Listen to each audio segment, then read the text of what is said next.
Things Podcast.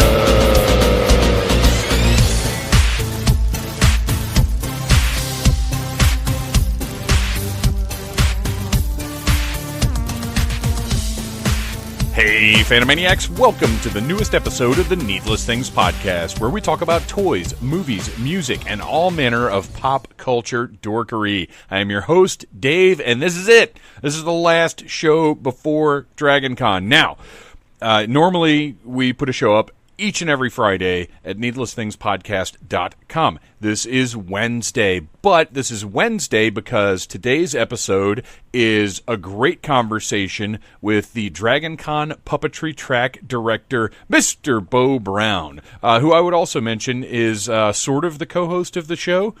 At one point, that was a gimmick we were doing. Beau's awesome. He's got a great, super busy year lined up. It's going to be a really good time. You guys are going to enjoy this conversation.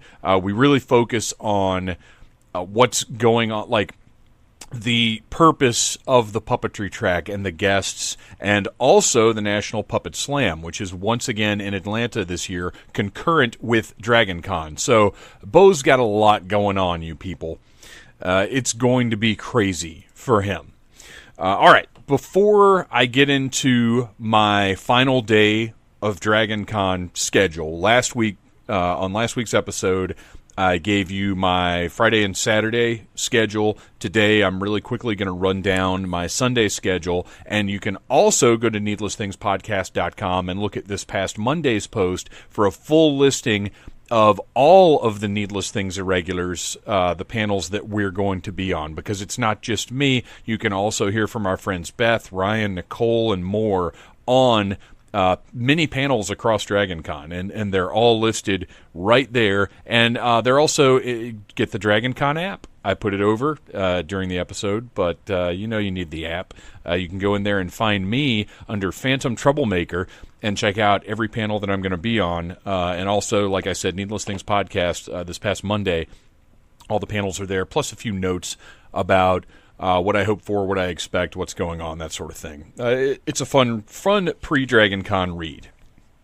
All right, so I got up today. I am currently in day one of 11 days off of my day job. Now, granted, over the next several days through Labor Day, well, no, Labor Day will actually be the end of it, but through Sunday, I will be working harder than I ever work at my day job. But it's a delight to be doing this for Dragon Con, for the people at Dragon Con, for everybody that comes to the Big Damn Game Show, for everybody that comes to all of our panels.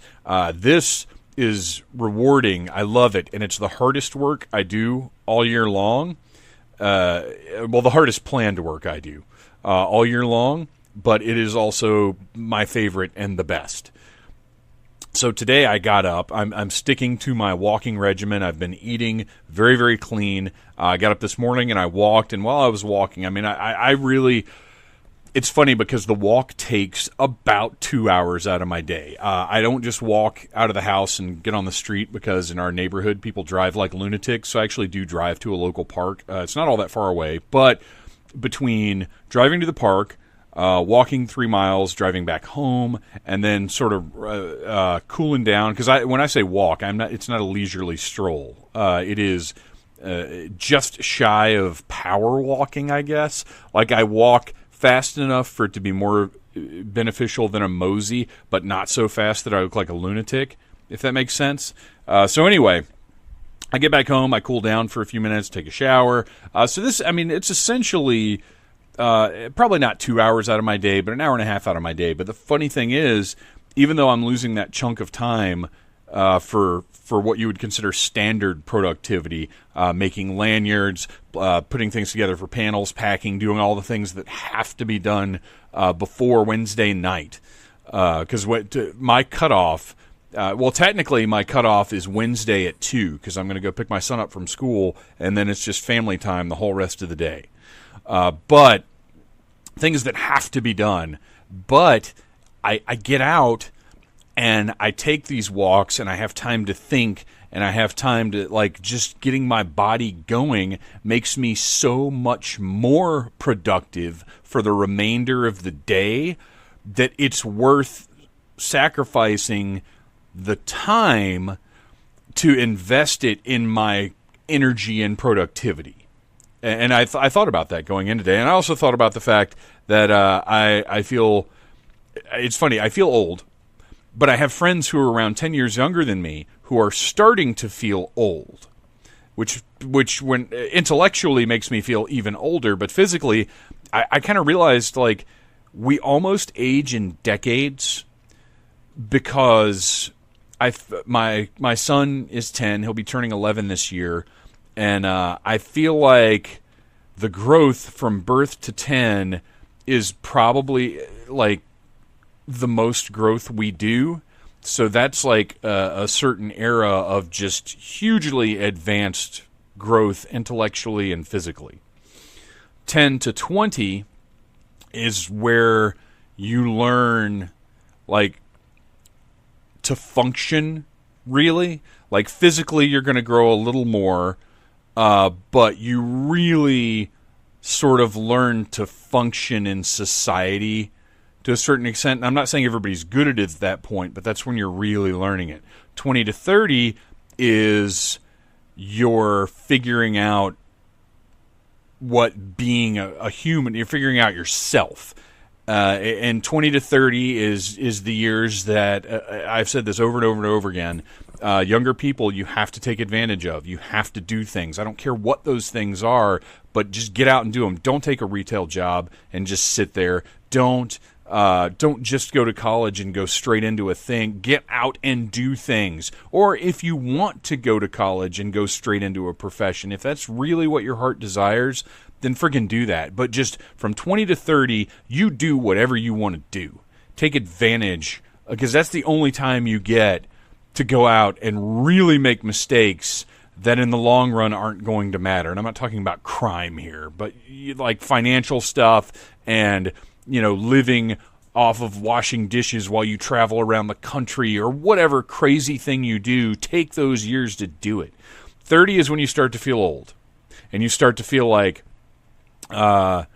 sort of cocooning or nesting a bit. Like, I'm not saying your ambition and drive goes away, but I think it's the point where a certain amount of settling of your soul starts to occur. And then once you hit 40, I don't know what 40 is yet because I'm only 42. 10 years from now, I'll come back to you guys and I'll tell you what I think this decade was all about for me personally. But anyway, I feel like to a certain extent we live a decade at a time, and I'm very jealous of the people 20 and 30 years older than me. But at the same time, I'm going to take every bit of my energy and every bit of my passion and put it into doing all of the things that I want to do as much as I can possibly do that. So there you go. There's a little something. So real quick, speaking of energy and passion, here is my Sunday at Dragon Con. Oh man, if I see you at Dragon Con and you say, "Hey Dave, I heard your phone go off during that last episode," I will buy you a beer, or give you a beer.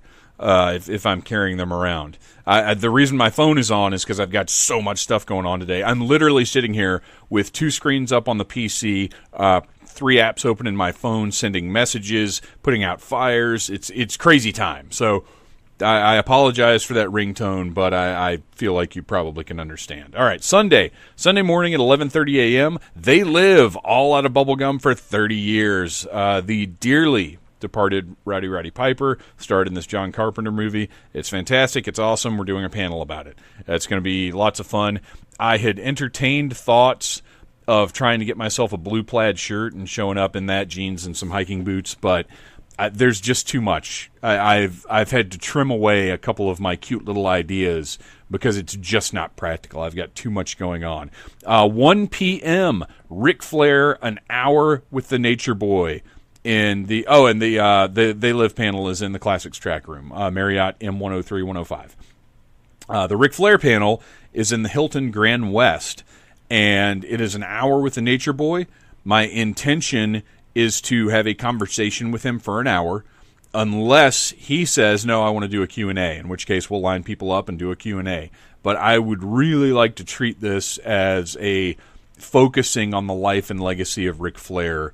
Really treat it like an interview. And obviously, that's a little different from if I was sitting down with him one-on-one. It's a little different if we were doing it across Skype. This is in front of a live audience, so it will be handled as such. But we'll see what happens. One way or the other, though, I'm going to be sitting at a frickin' table with Ric Flair, which is insane to me. 5:30 p.m. on Sunday. The Joy of Joe. This one was my idea that I pitched to Joe and Gary. It is not the Joy of Joe Crow. It's the Joy of G.I. Joe. And it's people who contributed to the Joy of Joe book that I contributed to, and which you'll be able to get from me at DragonCon.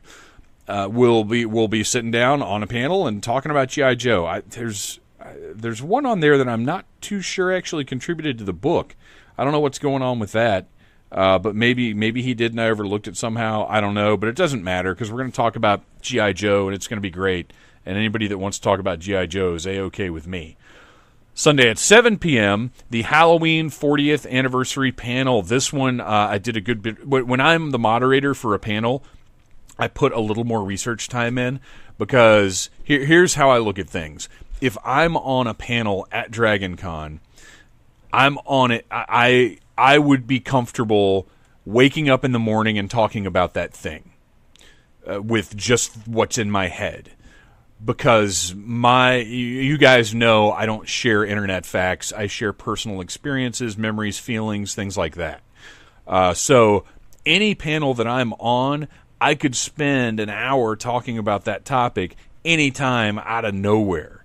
But if I am the moderator for a panel, I do sit down and do a little bit more research. Now for anything, like for They Live, I rewatch They Live, because I do want to freshen up.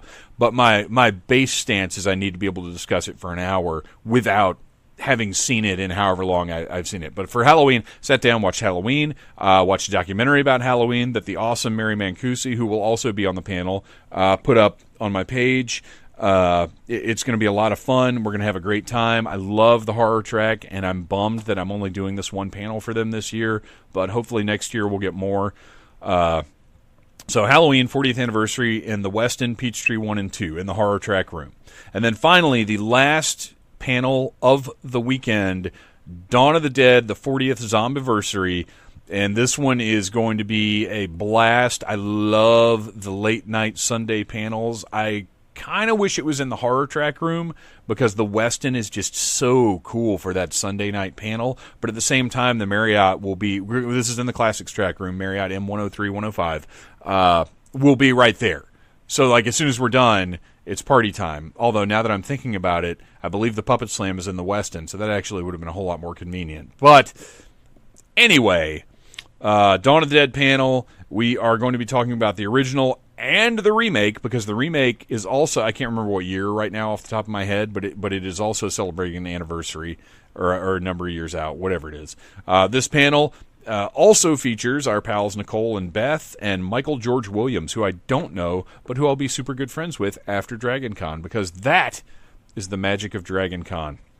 All right, you guys, I've got tons to do. You've got a great conversation with Mr. Beau Brown to listen to about puppetry and the Puppetry Track and the National Puppet Slam and the different quadrants of the Puppetry Track this year, which I found to be particularly interesting, and I think you guys will too.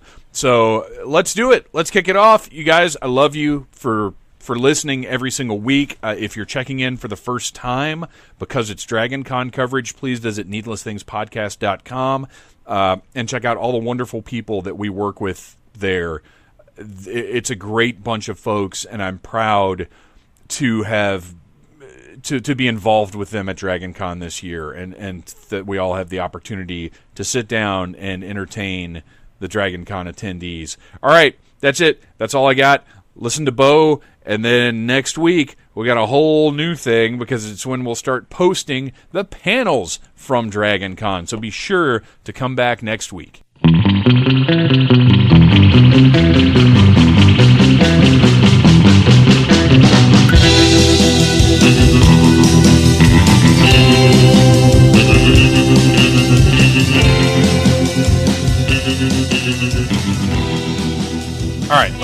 Here's where I want to start, and what's funny is this may not have any relevance to you whatsoever, but you shared the other day on the Facebook a thing about Hilton doing the Hilton Hotel, which is my hotel that I stay at, doing a Jurassic Park thing. What do you know about this? I know what's in that Facebook post. Okay. I know nothing. I was wondering because I love the idea that a hotel is getting in on it. Okay. I love that idea. And that they're actually doing a theme, and they've got this huge schedule of events and like DJs. It's brilliant. That's you know what that is? That's somebody like me who's working at the Hilton going, right. Guys, this is a gold mine opportunity. We just have to fucking figure it out.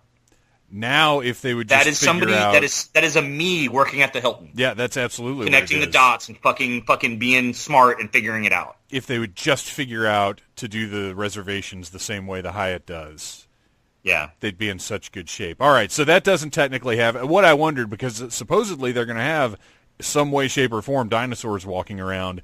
And my hope... Well, that's why I shared it. I mean, it was like, right. Dude, there's fucking dinosaurs. Let's fucking do this shit. Let's hope... Bring your fucking dinosaurs to the Hilton. That, there would be puppetry involved with the dinosaurs, but now I'm suspecting it's going to be those big inflatable T-Rex costumes, which, look, that's fine, hey, man, those things are fun. Whatever. That's fine, too.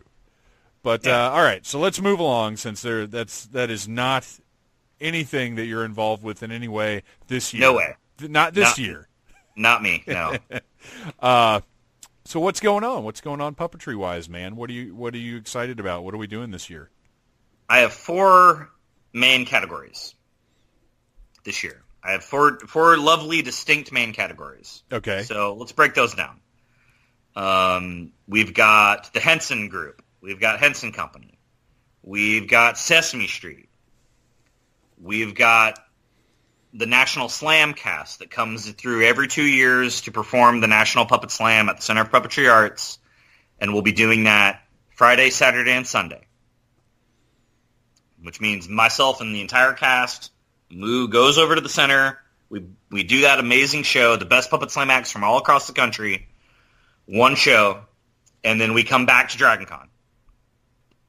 And then I am just over the moon to finally have Mystery Science Theater 3000 find its home in the Puppetry Track. So absolutely fantastic. This is a dream come true for me. It really is. Because at the end of the day, all Mystery Science Theater 3000 programming has always fallen under main programming. Mm-hmm. They don't fall into a track. There is not a single track that can say, oh, yeah, Mystery Science Theater is in our track. It is this weird little platypus of a show that does not fit into any category. But I'll tell you what, you know what it is? It's a fucking puppet show. It absolutely is. So I'm completely amazingly honored to have been working with Joel for months now, working on Puppetry Track programming. There's some Mystery Science Theater 3000 programming that's also in main programming. But the fact that I have a Puppetry of Mystery Science Theater 3000 panel with Joel in the Puppetry Track is it is a feather in my cap. It is a benchmark in what we've done. And I couldn't be prouder. And to be completely, honest, working with Joel this entire time has been amazing. Him and his team are really easy to work with and wonderful and very understanding of the limitations that I work under, and have been very accommodating. And it's been fantastic. There's a lot of amazing things that are happening in the track this year. But I think that addition, because it's new, is one of my favorite things that we're doing this year. Well, and it's perfect too, because if you know Joel Hodgson's history, it completely lines up with everything that you do in the track. Obviously, yes, puppetry of MST3K, but even just Joel himself has done so many different things and is such a... that's one of the things I notice about puppetry guests is very rarely... none of them literally just stick their hands in a puppet and go. They all are these multi-talented Jack and Jill of all trades. Like, they're fascinating individuals with interests in so many different directions. And Joel will talk about this in his panel, but he got interested in ventriloquism, and the bots are actually rigged mostly like ventriloquist dummies. Mm-hmm. Because that was one of his inroads to puppetry, and I had the absolute honor of giving Joel a tour of the museum at the Center for Puppetry Arts while they were in town to do the live show at the Symphony. Yes. And he is such a puppet nerd. He was geeking out about everything. He knew everything. And he worked at Henson. And he worked at Henson for a while and then, eventually moved on to do his own thing. But, like, he's a gigantic puppet nerd.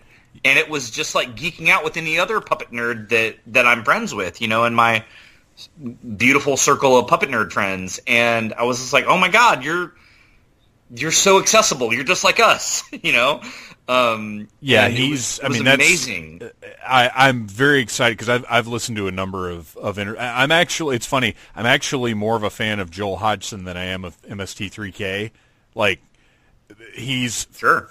As I said, he's fascinating. He does so many different things, and I've listened to a number of long-form interviews with him where he talks, and I won't go into it here, obviously, because that's for Dragon Con.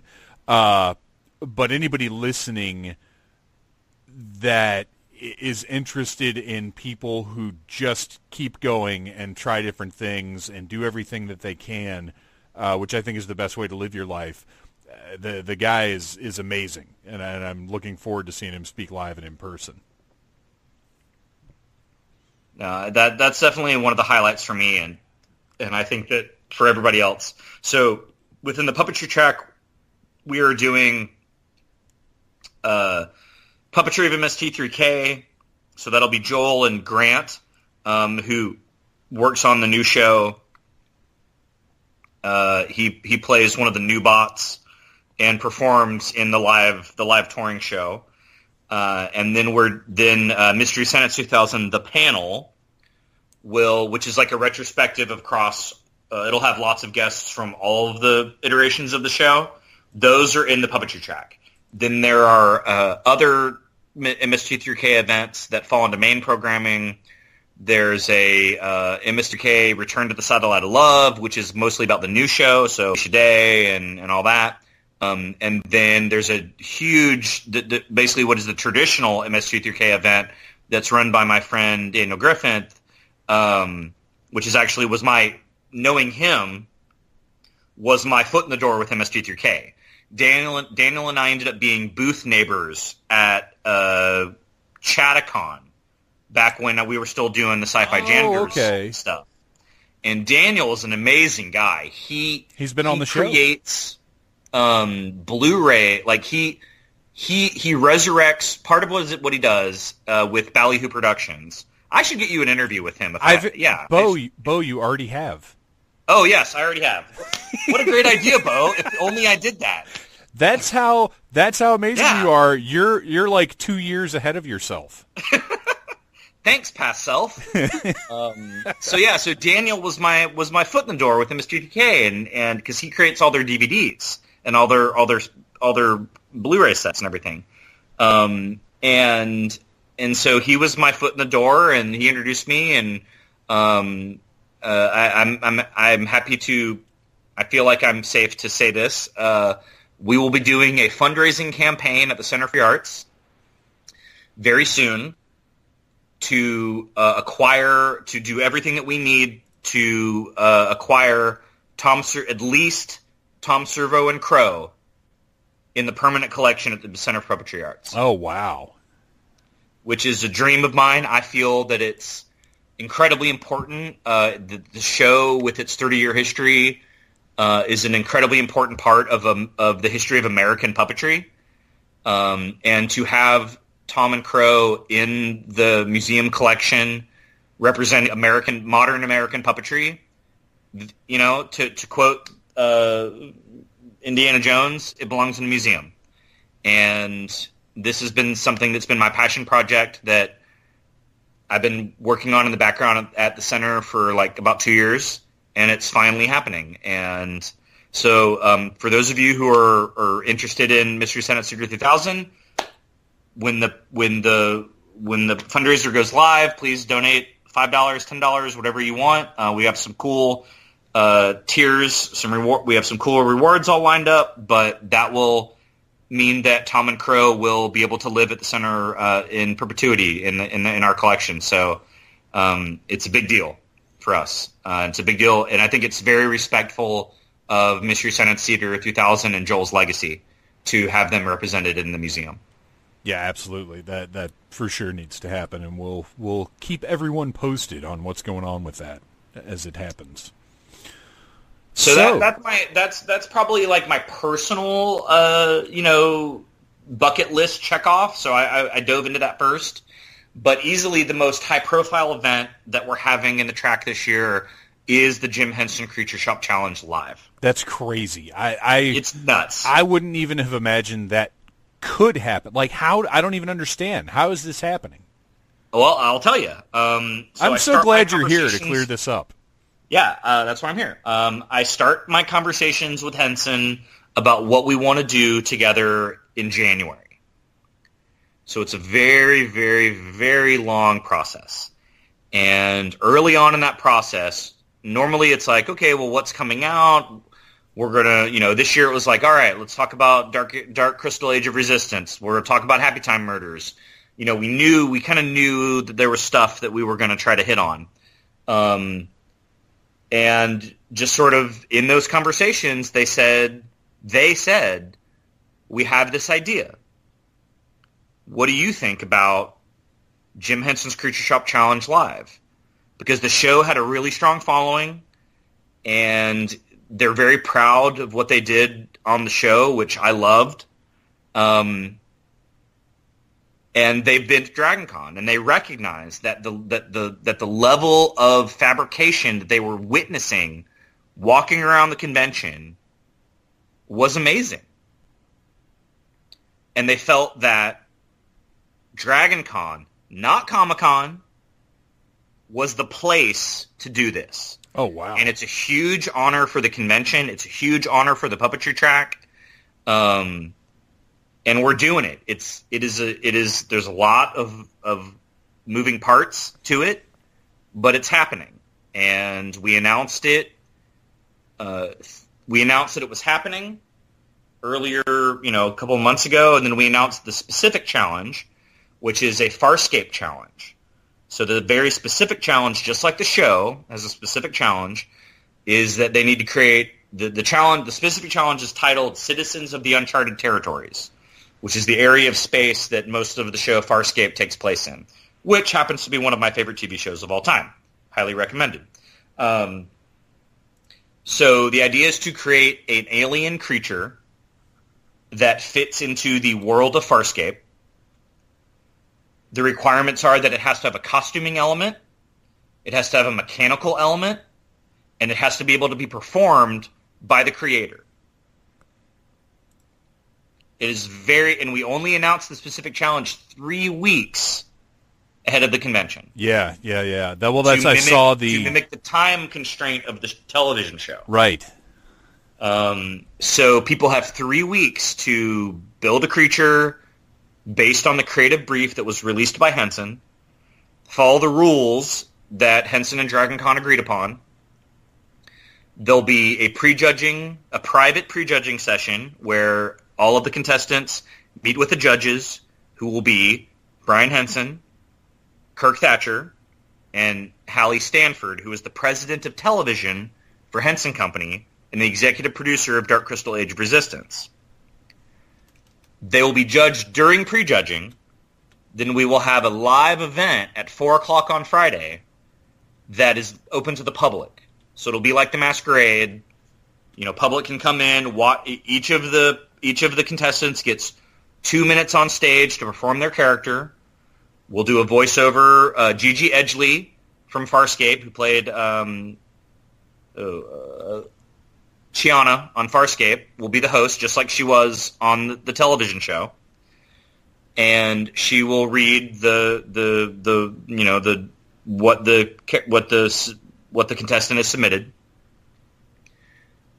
They get the choice to play music, so there will be, they'll get 2 minutes of music, and they'll come out, they'll perform just like the Masquerade, and then at the end of that public showing, the judges will announce the winner. The winner will receive a $700 stipend to travel to either the Creature Shop in New York or the Creature Shop in California and get a private tour of the Creature Shop. That is amazing. It is amazing. It is a huge event, and that that Henson Company put their trust in myself and in DragonCon to do this for the very first time. Is a huge honor. The event will be live streamed on DragonCon TV and available to watch on DragonCon TV after the fact if you have a DragonCon TV streaming membership. That's awesome. So that is the crown jewel of the track, pretty much, publicity-wise. We were very excited about it, and I made sure that it was happening not when I'm over at the Center for Puppetry Arts. Yeah, right. Hosting the Puppet Slam over there. So that's definitely the biggest Henson event. The other big section of it that we have is Sesame Street, and we're honored to welcome back Carol Spinney and his wife Deborah Spinney. Carol played Big Bird and Oscar the Grouch on Sesame Street from the beginning. And for those of you who don't know, most of the main characters on the show have been replaced at this point. Yeah.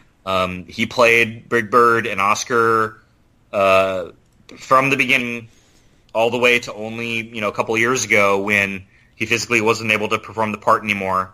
And this is a big touring year for Carol. So for those of you who want to, see Carol, this is the year to do it. I don't want to go too much into it, but this is the year. We are going to have a very, very special event called Honor That Bird, where DragonCon attendees can submit via email at honorthatbird@gmail.com their personal memories of how Big Bird and or Oscar have touched their lives. And we will pre-screen, because this is DragonCon, and we do not just hand over the mic to folks. Right. For very good reasons. We will pre-screen those emails, and we will alert the people that will have the chance to get up and get the mic and give their message to Carol about how Big Bird or Oscar or Carol, because a lot of people have met Carol in person, especially puppeteers, and how he has, been special to them and important to them. So that event will be hosted by our wonderful Stacey Gordon, along with Deborah Spinney, Carol's wife, who has been with them, through this whole Big Bird life, to give those messages in person to Carol, and it's going to be really special. They actually just did it at Gen Con, so we are following in Gen Con's footsteps. And from what I've heard from Stacy, who is the puppetry programming director at Gen Con, there wasn't a dry eye in the house. It's going to be incredibly moving and beautiful, and anybody who wants to get their cry on, Honor That Bird is where you want to be. I've heard nothing but wonderful stories about Mr. Spinney and about encounters with him, panels with him. Everything are apparently all just pure magic. Well, and I'll tell you what, man, when he was here 2 years ago, he and Debbie invited all of the Puppetry Track volunteers up to their suite, and we all got time with Carol. Oh, wow. And he autographed whatever you wanted to autograph. He sat and talked with all of us, and it was beautiful. And because most of the people that work in my track are puppeteers. And there is an understanding amongst us as a community, and Carol recognizes that and honored that and gave us that very incredibly special time. And I'm looking forward to seeing it. Yeah. Yeah, I think it's fantastic that that he's coming back, but also that Dragon Con is seen as such an important part of the world of puppetry to attract an individual like him for events like what you're talking about. So the other big Sesame thing that we've got going on this year is we have the Humans of Sesame Street. So we have the actors who performed the characters of Bob, Gordon, and Louise. And those folks will be available in the Walk of Fame, and then they will also be part of all the main Sesame Street panels that we have scheduled this year. Most of them will be main events, but we have a specific panel just for them in the Puppetry Track called Being Human, which is all about the specifics of what is it like to be the human actor on a puppet show? What are all those people doing on the floor? So I'm really looking forward to that. I think that's going to be really fun.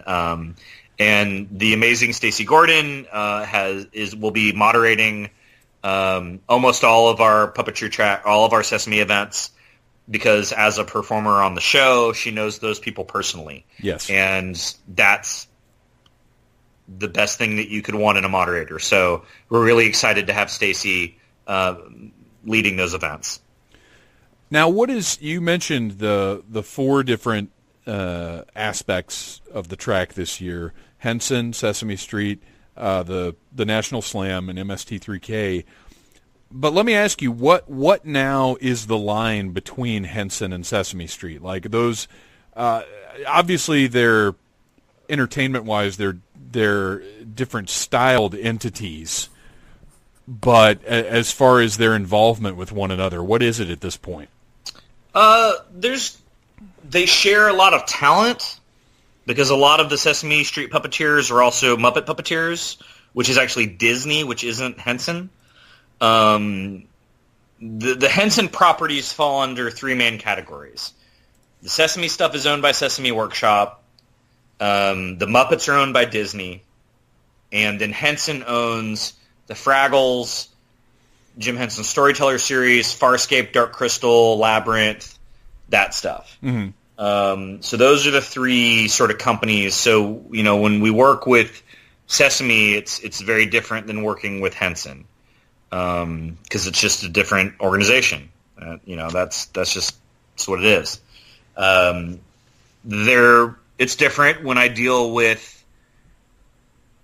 It varies. This year is actually very unusual. We hit a weird, I guess, milestone. I'm not sure if that's the right word, but the Sesame guests applied to Dragon Con as traditional guests, which means that their agents went through Dragon Con rather than what traditionally happens in my track, where I approach guests and invite them to the convention. Right.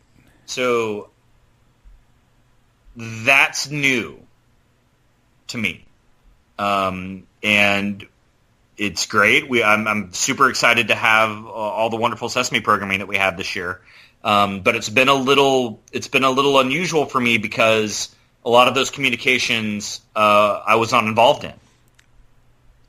So I worked sort of later in the game, much later in the game than I normally do, figuring out their programming. And especially with the Humans, that's new territory for me too. So it's been a big learning curve. It's been, sort of like, okay, well, this is what success looks like, I guess. puppet properties are directly contacting the convention to come without me doing the ask.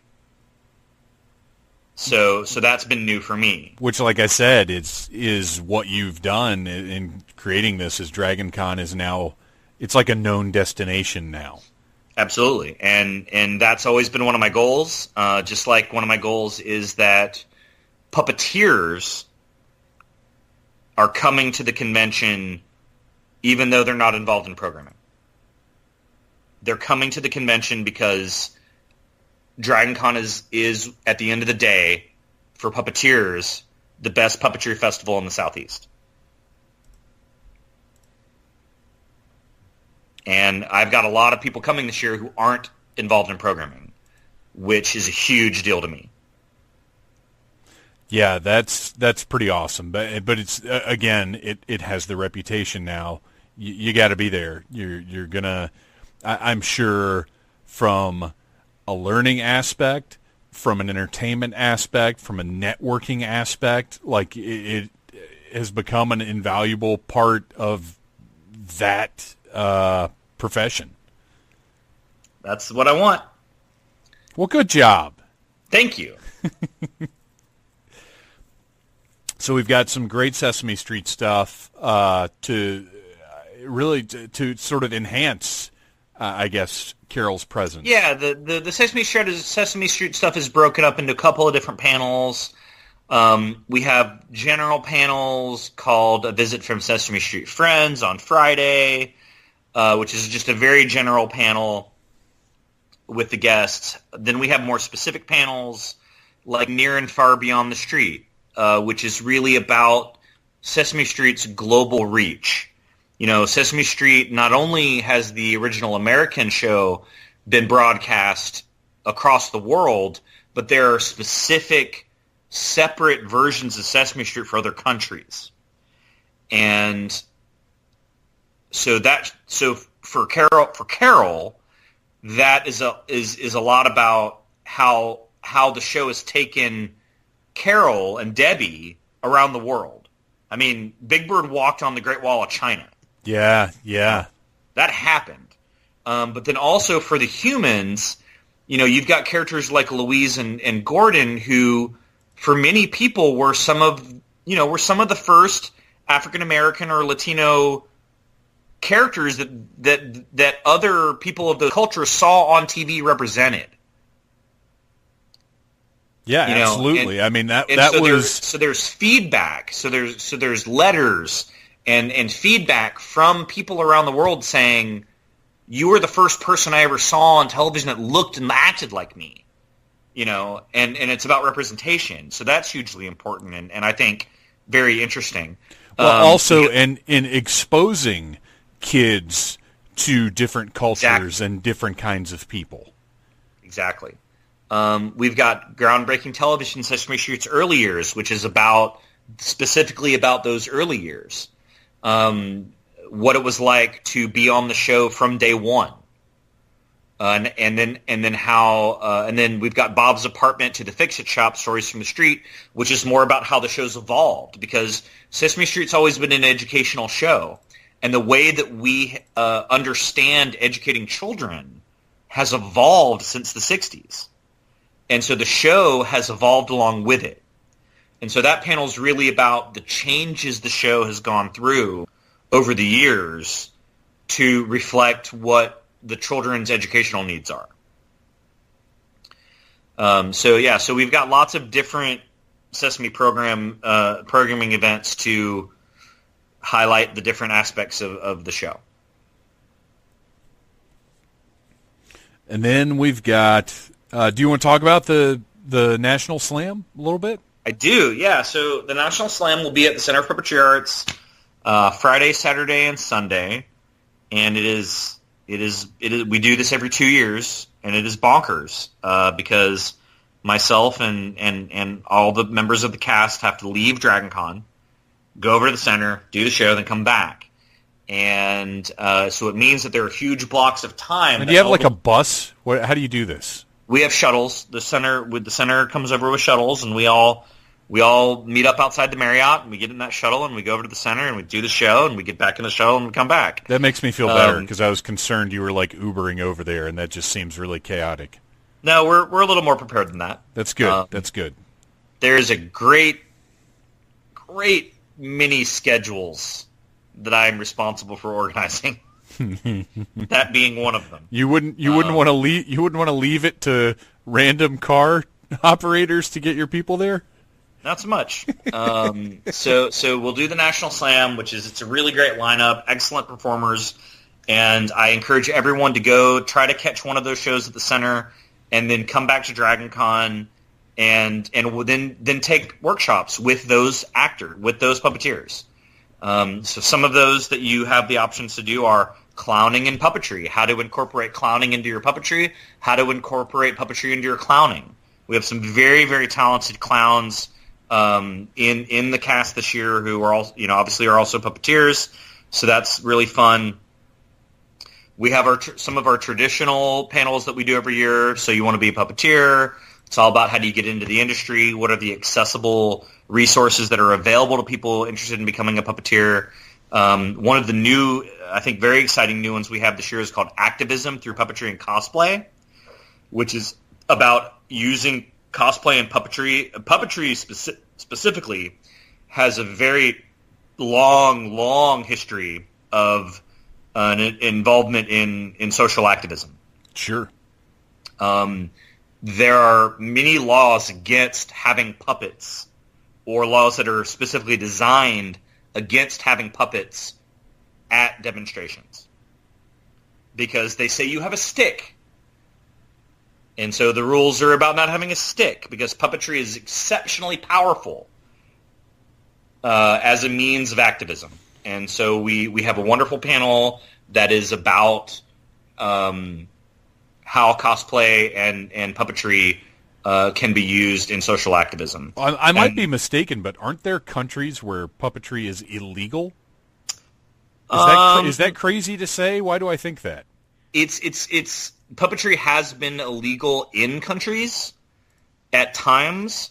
Generally, like I said, there are laws that don't specifically outlaw puppetry, but they are laws that specifically are designed to target puppeteers. Right. Without using the word puppetry. So you cannot have large sticks. So they say, because parade puppets are almost always large rod puppets. Right. That people are carrying out in the street. And so they say, oh, that's illegal because it's a weapon. Because it's a giant stick. Right. Right. So while that law does not specifically forbid puppetry, it is designed in such a way to forbid puppetry because the powers that be at that time recognize that puppetry is a powerful tool for social change. Okay. And they wish to suppress that. So that's definitely something completely different for us this year. The track has never gotten political before.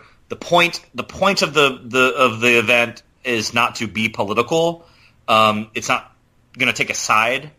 Right. But it is about the history of puppetry and activism. Punch and Judy was social activism. Yeah, absolutely. And it is very hard. You can't separate puppetry from activism. Well, if you're a student of puppetry history, even looking at the Muppets. Yeah. Even the Muppet Show. They didn't get overtly political, but it's there. It's absolutely there. there. You sure. can. It's not one of the more overt examples, but you can watch the Muppet Show and you can see where they're coming from. Yeah, which is why I'd be very. I don't know if my schedule will work out. I'd be very interested in that panel because that is a fine line to tread. Yeah, I'm confident that my presenters will not tip the scale. Well, kudos to them. They will address it as a academic subject without expressing particular opinions, because regardless of any political opinions that people might have, I respect the fact that Dragon Con is a safe space. Yes. And it is a place that many of us go, especially in the current climate, to escape that. Absolutely, 1,000%, yes. So there's that. But I think that it's a very interesting and exciting idea. Yeah, definitely. As far as program is concerned. A lot of the National Slam puppeteers will, of course, be at the Magic Puppet Tea Party, hosted by the beautiful and wonderful Stacey Gordon. This year's theme is a royal tea party. So crack open those crowns, dust off those tiaras, because it's a royal tea party this year. Oh, my.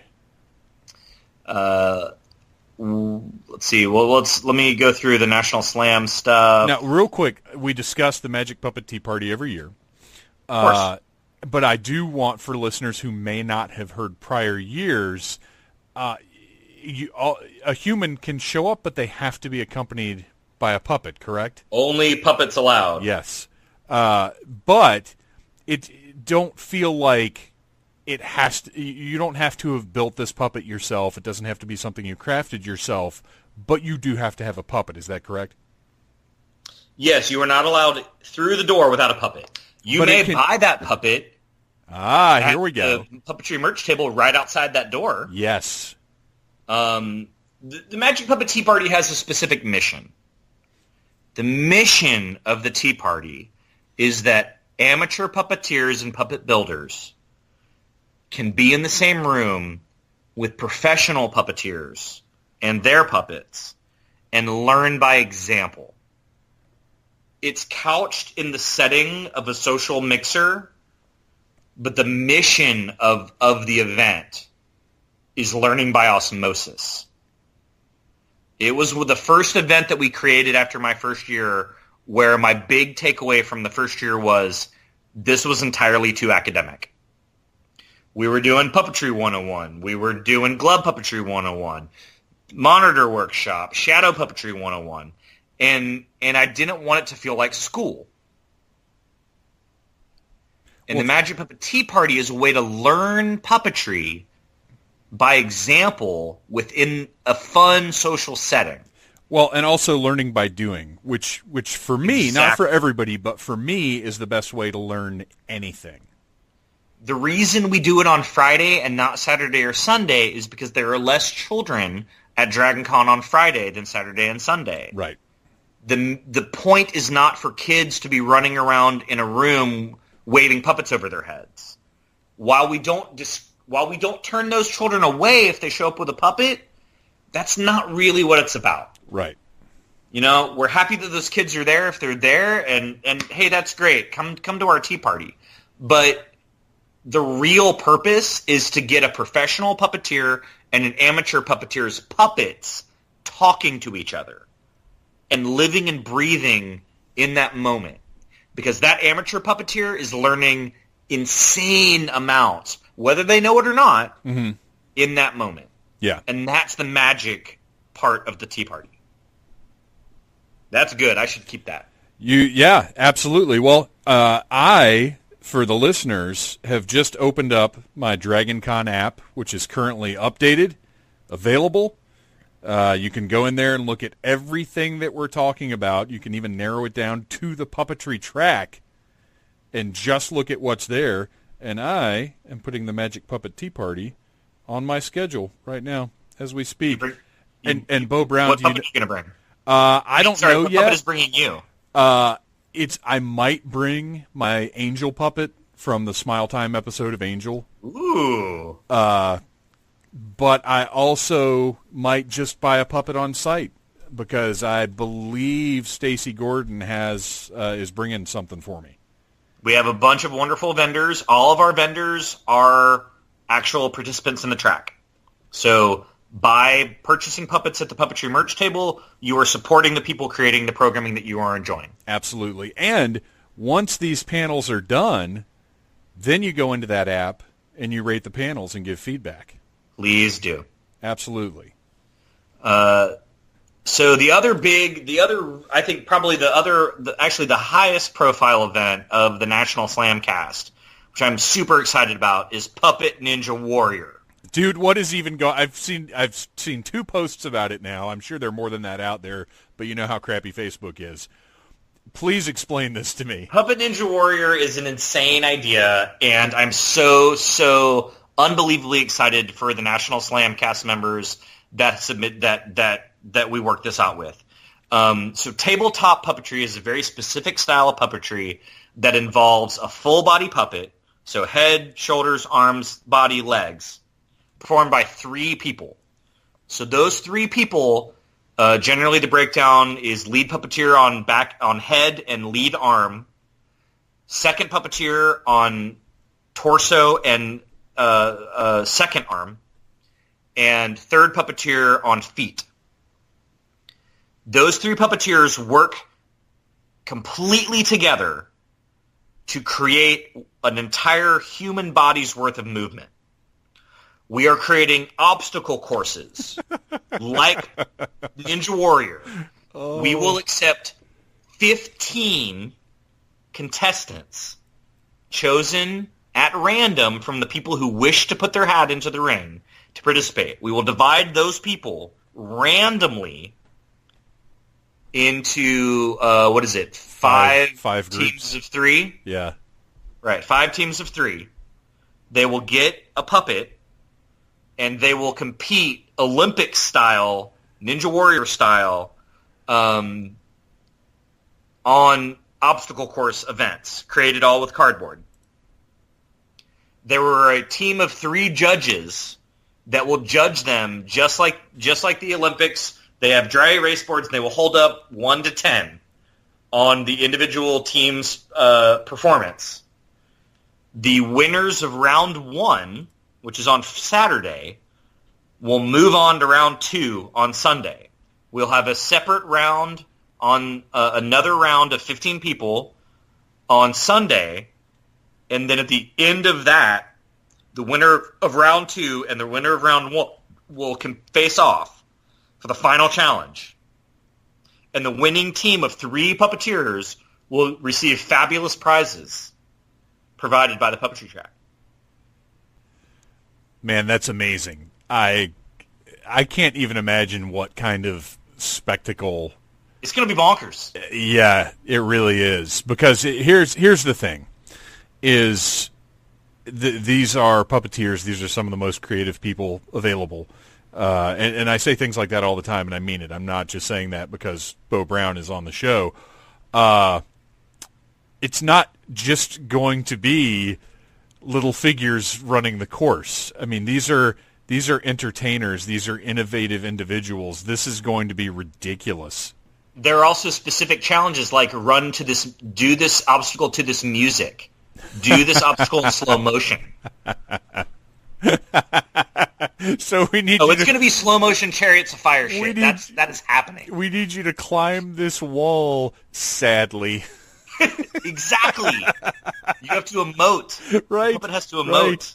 Oh, that's amazing. What a great idea. Is this yours, or did somebody else come up with this? This was submitted by the National Slam cast members. Oh, wow. This group's piece in the show is an incredibly, unbelievably well-performed,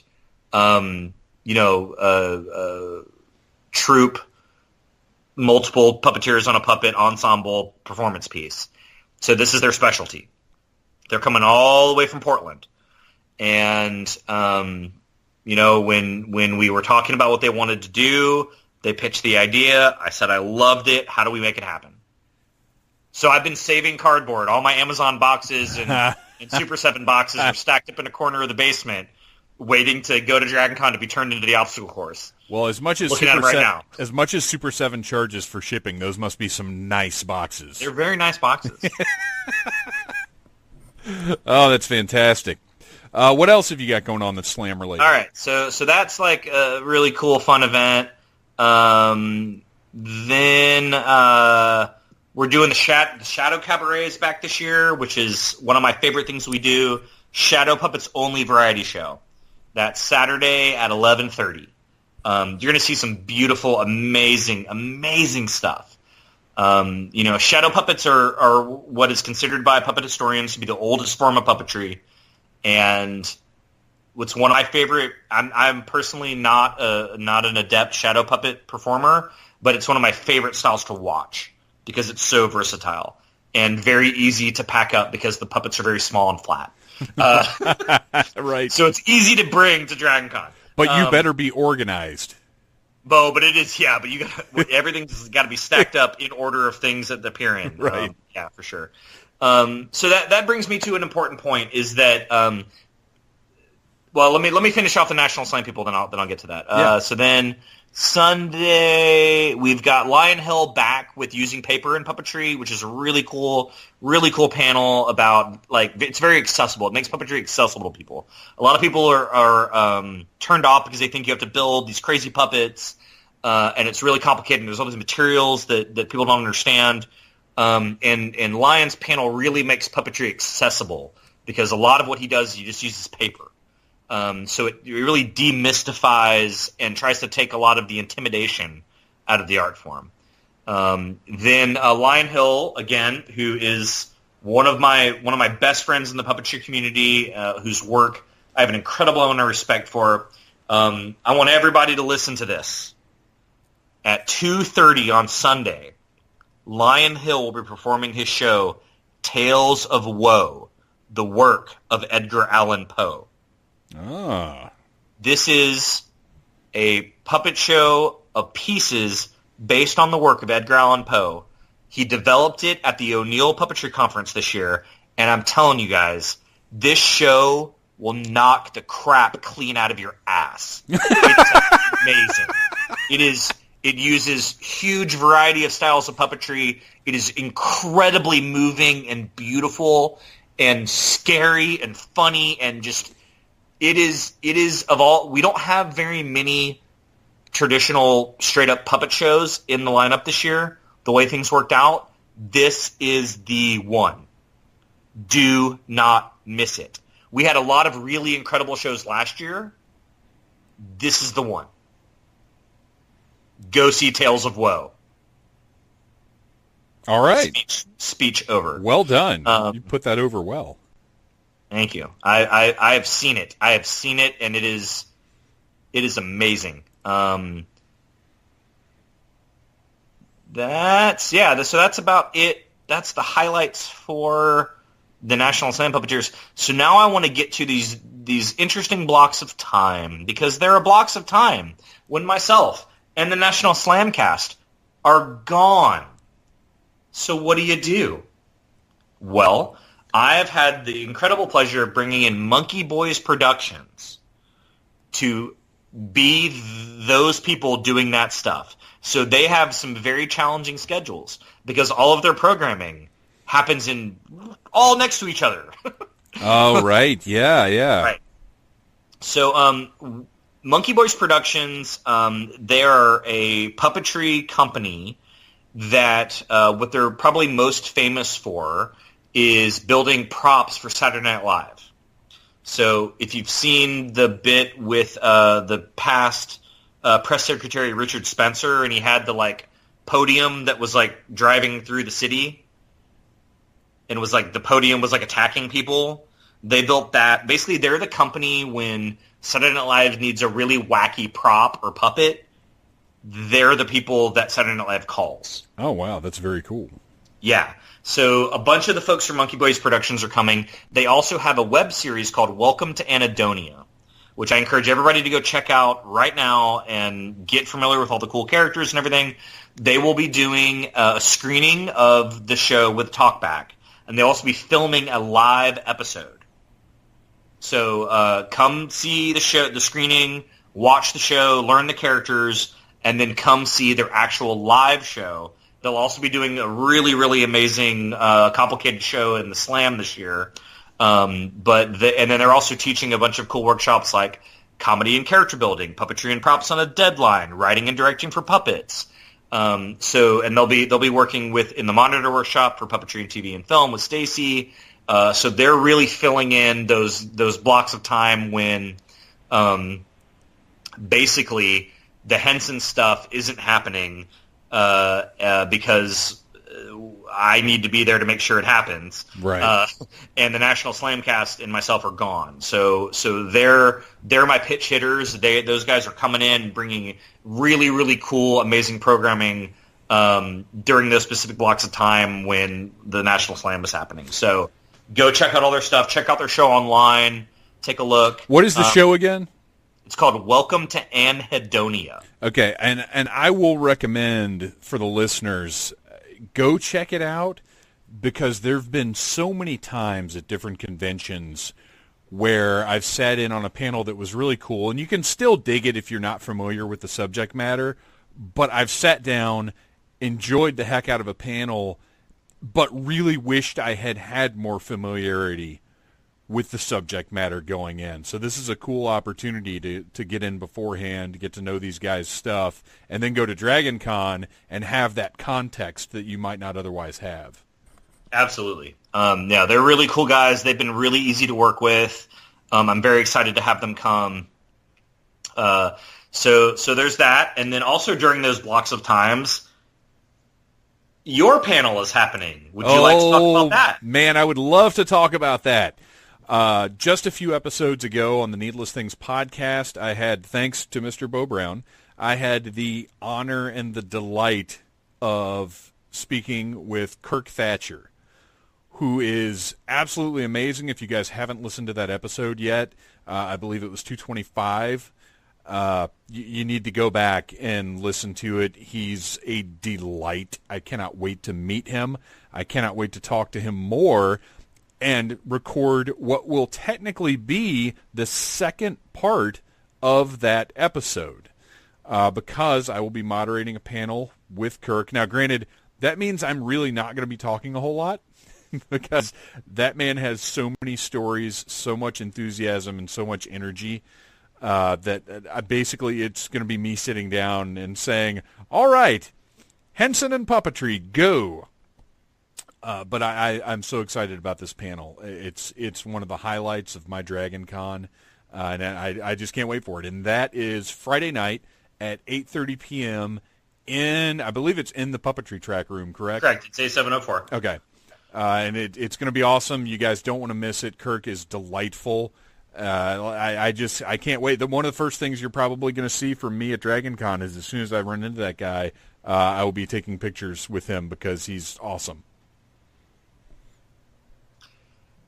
He is. Completely agree. Other sort of things that don't fall into the categories, we've got a screening of Yamasong, March of the Hollows, which is the first full-length puppet feature film made since Team America World Police. Also featuring a former Needless Things Mr. guest. Sankoji Hale. Yes, who is also awesome and delightful, and who I was very happy to see joined the podcast group after our interview. He's really fun. I like him. No, Sam's amazing, and that film is gorgeous and incredibly beautiful in the amount of technical puppetry that's in it. I mean, there is some really, really hardcore puppetry going on in that film. Is it okay to say, I don't mean this in any kind of negative way towards puppetry, but in watching it, you sort of forget you're looking at puppets? Oh, absolutely. No, that's a testament to how good it is. Okay.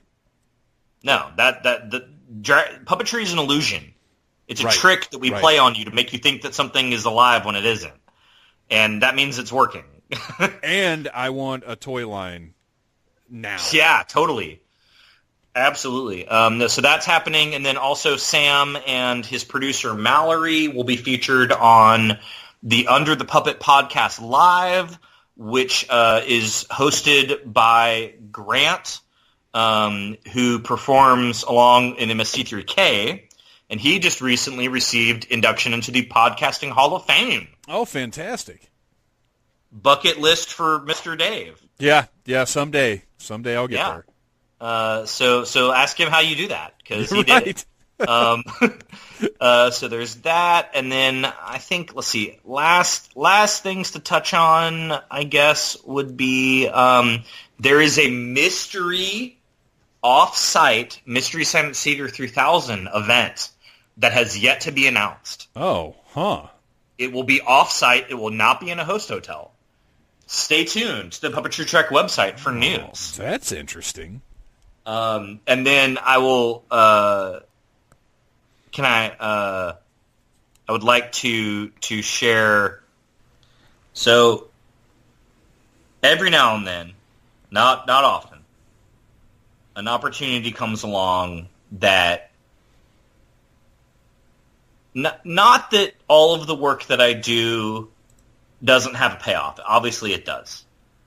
But every now and then something comes along that really makes it all worthwhile. And this year is one of those times.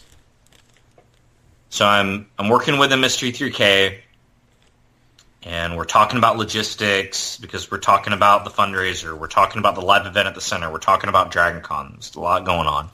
A lot of balls in the air, a lot of things to figure out. And included in one of those emails said, oh, by the way, do you have 2 local puppeteers who could perform Tom and Crow in the convertible with Joel and Jonah during the parade? Oh, wow. And it was one of those moments where I said, I get to do that. That's me. You're right. It's me. I get that. That's my payoff, right? So I want to be a puppeteer. I want to be down on the floor of that car, looking at Joel's knee, Yeah. with Tom or Crow over my head for all those amazing thousands and thousands of parade people. I don't get a chance other than the slam and the janitors, I do so much more work organizing puppets. Right. Than I get the chance to actually perform them. Yeah, yeah. And the opportunity to perform a character that is a childhood character of mine that I grew up watching, created by an artist who I have such an incredible amount of respect for, is just life-affirming. That all of the sacrifices I've made and work that I have done over these years, every now and then, I get a win like that, Yeah, that's huge. And so I asked my volunteer and education director at the Center for Puppetry Arts, Loretta Baumgartner, who is an incredibly good friend, an incredible ally, professionally and personally, to have the honor of performing one of those characters with me. And she's a huge fan. And it means the world to her, just like it does me, to have that honor and opportunity. So that'll be me down on the floor of that car performing those characters. And it is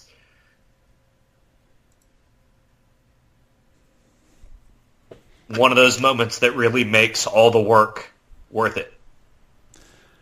I mean, to put it into context, this is getting to play guitar with Metallica. This is getting to act with Christopher Walken. This is absolutely incredible. Yeah, it is. And you deserve every single bit of it. You have, so does Loretta. You're tireless. Oh, I'm very tired. Although you'll have tires in the parade. Yeah. Badoom. But I haven't actually been in the parade. I haven't been in the parade since I used to walk with the Doctor Who group years ago. So have you even gotten to watch the parade in the last few years? I don't watch the parade. Yeah. Wow. I sleep. Usually I sleep through the parade. Yeah. And then I get up and I go put out whatever fires I have in my texts and my emails when I get up. Right. and that's my morning. But no, Saturday morning, man, I'm going to be down there at parade marshal time, getting in that car with those characters, and it means the world to me. Well, that's fantastic, man. I'm so happy for you. What an awesome opportunity, and to not just to be one of those characters, but also to be performing with Joel Hodgson. I mean, it's for that kind of crowd and that kind of event. This is Dragon Con, and like you said, a childhood passion coming together. Yep. And you are at the center of it. That's beautiful. So that's definitely been the thing that's really been sort of like the guiding light of this whole year. When that happened, I not that I needed an extra boost of wind in my sails or anything, but it was definitely something that really helped drive home why I do this, and the opportunity to share that experience with Aretta, who's given me so much of her time and her talent and her positivity over the years, to be able to give that opportunity to her and pay her back just means the world to me. So I'm just super stoked. It's the best. Well, that's awesome, man. I'm so happy for you, and like I said, though, your hard work, your dedication, your passion is 100% what led to this. So, it couldn't be any more perfect. Well, thank you. So yeah, it's a good year. I mean, it feels like it's more than we've ever done by adding MST3K in there on top of the Sesame Street stuff and the Hedges stuff and the National Slam. It's a really busy year. We basically almost have two events going on simultaneously the entire week, or the entire run of the con, which is just bonkers. But I have the best team, and I know they can handle it, and I know we can handle it, and it's going to be awesome. So what you're saying is next year there's probably going to be a Puppetry Track and a Puppetry Classics track?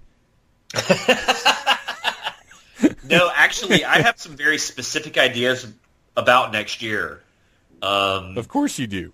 That are going to really change up what we've been doing for the last couple of years.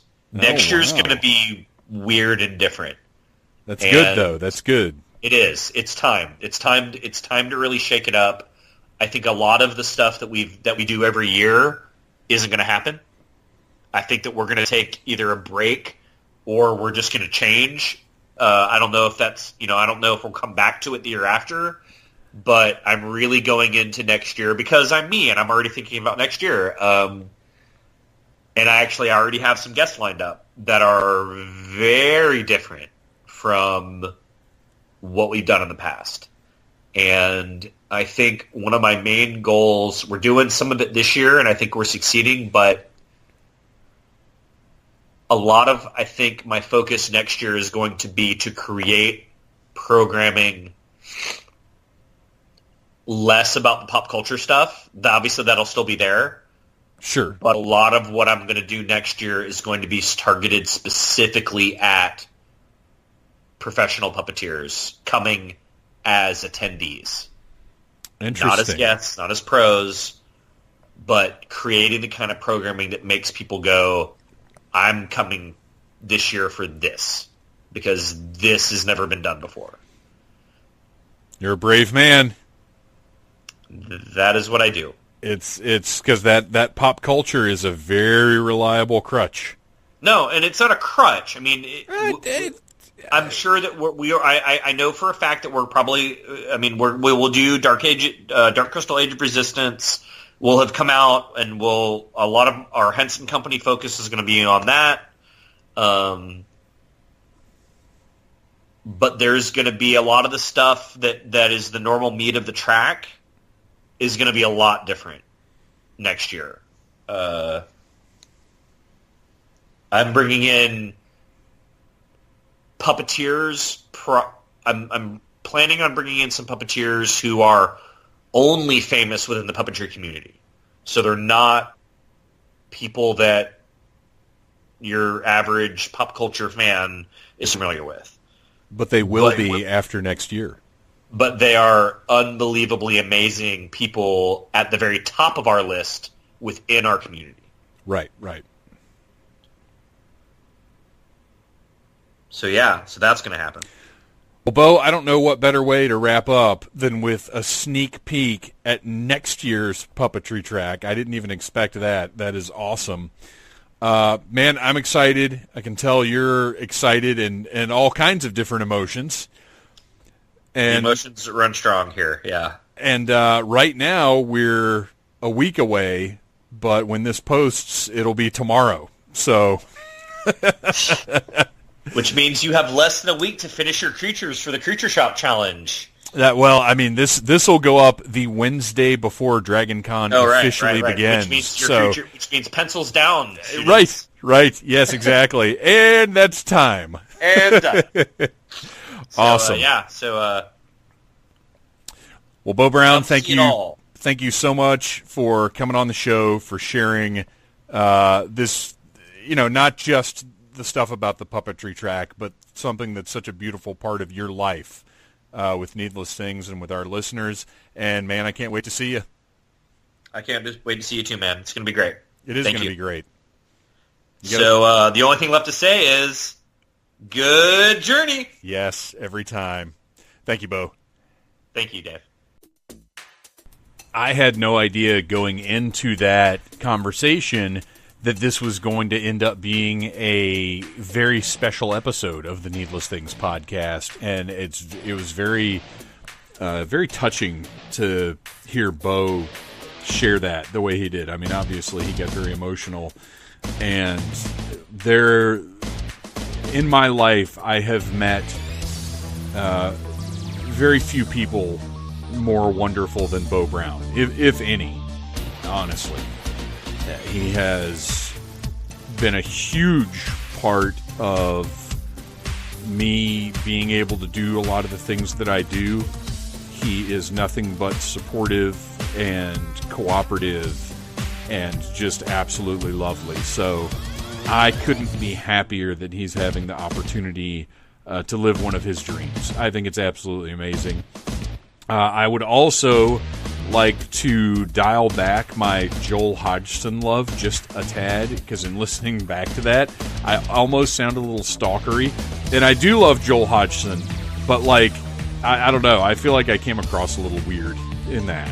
But we'll see. I would love to meet him, and it would be cool. I wouldn't freak out or anything.